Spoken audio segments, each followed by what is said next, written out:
नमस्कार, बिहार तक में आपका स्वागत है और मैं हूं सुजीत। मेरे जेहन में एक सवाल बार बार उठता है, शायद आपके जेहन में भी यही सवाल हो कि बिहार में जितने भी नरसंहार हुए, हत्याएं हुई या कोई बड़ी घटना घटी, उसमें निचली अदालत से तो सजा मिल जाती है अपराधियों को, लेकिन ऊपरी अदालत जाते जाते सारे आरोपी बरी हो जाते हैं। कई नरसंहारों में आपने ये सुना होगा कि निचली अदालत ने फांसी की सजा दी और हाई कोर्ट ने उसे बरी कर दिया, बिल्कुल बरी। कई ऐसे मामले सामने आते हैं, तो सवाल उठना ये लाजमी है कि आखिर उन घटनाओं को किसने अंजाम दिया, किसने गोली मारकर हत्या की, किसने गला रेत कर हत्या की, आखिर वो कौन लोग थे, वो पुलिस की गिरफ्त में क्यों नहीं आए। और इसका सबसे जीता जागता उदाहरण आपको बता दें कि हाल ही में रॉकी यादव को पटना हाई कोर्ट से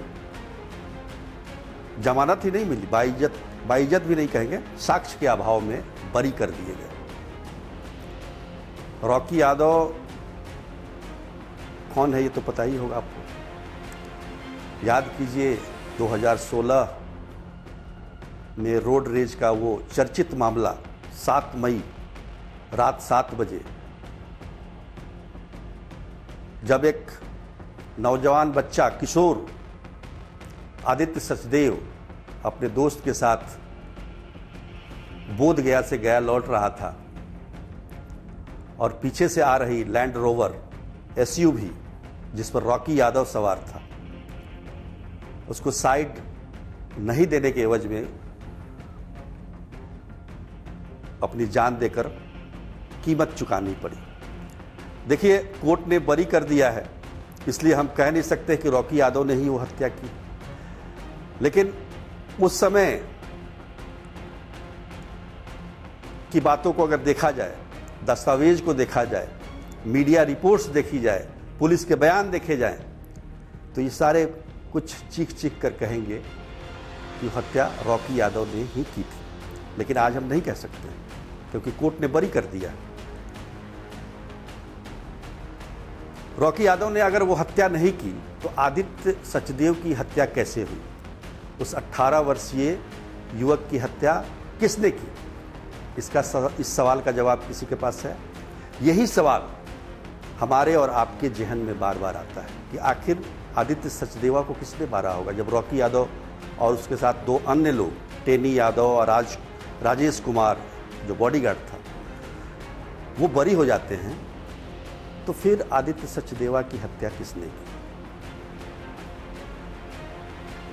ये सवाल उठ खड़ा होता है। अब फिर से हम उसको टटोलने लगते हैं कि भाई वहाँ तो 3 ही लोग थे और ये घटना घटी थी, इतना बड़ा झूठ तो हो नहीं सकता किसी को फंसाने के लिए। पर यहाँ क्या है, कोर्ट ने भी क्या कहा कि साक्ष्य के अभाव में पुलिस को जो साक्ष्य पेश करना चाहिए था कोर्ट में, वो पेश नहीं हुआ। मुझे याद है कि 2019 में भी पटना हाई कोर्ट ने रॉकी यादव को बेल दे दी थी, लेकिन तब सरकार ने त्वरित कार्रवाई करते हुए सुप्रीम कोर्ट में उस बेल को चुनौती देकर उसको स्थगित करा दिया था। लेकिन इस मामले में 20 जुलाई को पटना हाई कोर्ट का फैसला आता है और आज 24 जुलाई है। कोई सुगबुगाहट नहीं है इस फैसले को चुनौती देने की। देखिए, उस समय भी महागठबंधन की सरकार थी। 2016 में जब ये घटना घटी और रॉकी यादव को जेल भेजा गया, बिंदी यादव जो कि RJD का नेता था, जिनकी मौत हो चुकी है 2020 में कोरोना से, उनको भी 5 साल की सजा हुई थी। और मां मनोरमा देवी जो JDU की नेता हैं, MLC रह चुकी, इसके बावजूद रॉकी यादव को जेल भेजा गया। और आज जब महागठबंधन सरकार पार्ट 2 चल रहा है तो रॉकी यादव को रिहा कर दिया गया और इस फैसले को आगे चुनौती देने की कोई सुगबुगाहट भी सुनाई नहीं दे रही। तो देख लीजिए 2016 और 2023 के महागठबंधन सरकार में क्या फर्क आ गया है, यह भी समझने की जरूरत है। अब हम बात करते हैं घटना की। घटना तो आपको पता ही है, 7 मई 2016 की घटना है और 10 मई 2016 को रॉकी यादव को गिरफ्तार किया जाता है। तो अगर रॉकी यादव ने गोली नहीं मारी तो फिर वो छिपते क्यों रहे, पुलिस से भागते क्यों रहे? ये एक बड़ा सवाल है।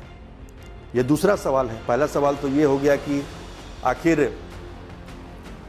आदित्य सचदेवा को किसने गोली मारी, और दूसरा सवाल कि रॉकी यादव पर ही क्यों आरोप लगा। आरोप भी लगा अगर उन्होंने नहीं मारी तो वो 3 दिनों तक छिपे क्यों रहे, पुलिस उनको ढूंढती रही। उनके माता पिता को भी गिरफ्तार किया उनकी गिरफ्तारी के लिए, उनके घर पर छापेमारी हुई। तो ये बहुत सारा सवाल है और सबसे बड़ी बात कि इस पर सब चुप हैं, पक्ष विपक्ष सब चुप हैं, कोई इस पर कुछ बोलना नहीं चाहता। ऐसा लगता है कि 2016 और 2023 इन 7 सालों में कितना बड़ा अंतर आ गया, सोच का अंतर। जिस आरोपी के जमानत पर सरकार चुनौती देती है उसे सुप्रीम कोर्ट में, आज उसकी रिहाई पर चुप है। तो ये समझने की बात है, क्योंकि अब निशाना सिर्फ एक है, वो है सत्ता। सत्ता के अलावे हमें कुछ दिखाई नहीं दे रहा है और यही कारण है कि ये छोटी मोटी घटनाएं जो हो रही हैं, उनके लिए छोटी होगी, हमारे लिए तो बड़ी है। उसका कोई सुध लेने वाला आज नहीं। आज के लिए बस इतना ही, तब तक के लिए नमस्कार।